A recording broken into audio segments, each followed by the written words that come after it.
So this is Mary Malino, a student physical therapist, and I'm going to be showing you what it's like here in PT and what it takes to study in this field.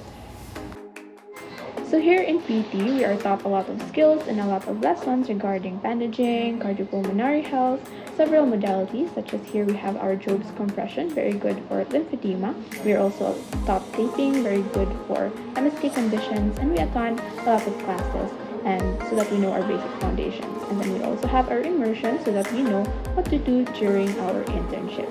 So in here, the start of internship, we go to different centers. So in here we have PGH where we learn a lot of conditions, and then we have here in UP a lot of sports health, and then here in CBR we also help those who are indigent and we promote welfare and also health, and we uplift the community.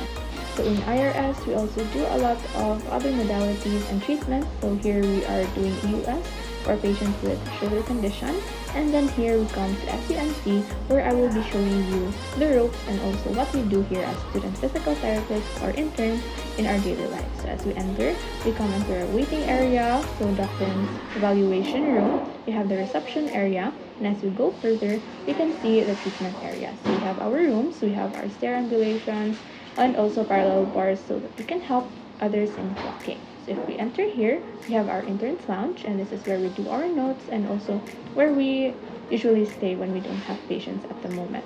So as we come back out, here we do a lot of things so that we can help patients in promoting health. So here for equipment, we use a lot of assistive devices such as walkers.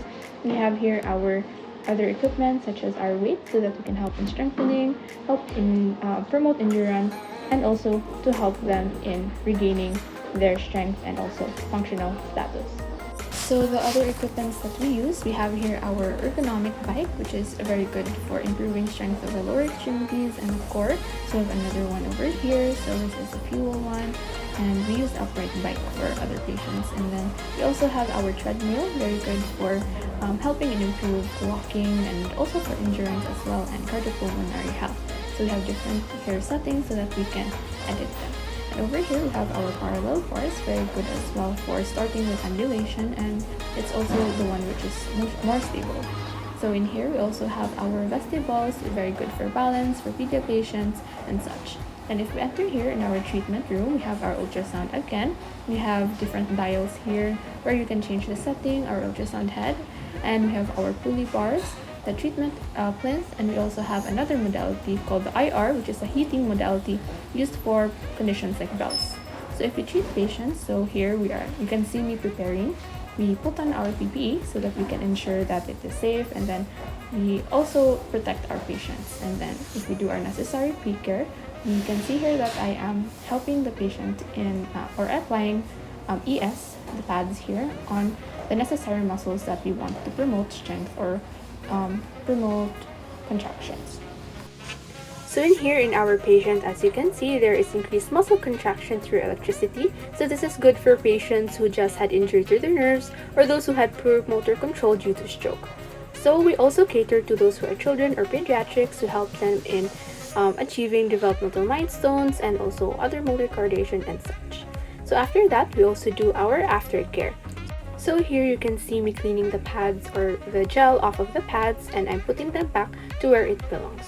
So in other clinics, we also do other managements. Here in the IRSPT clinic, we also do other managements for patients who just had stroke or those who also have musculoskeletal conditions. And here, I was able to treat 2 patients with global aphasia to help them with phonation and also verbalizations.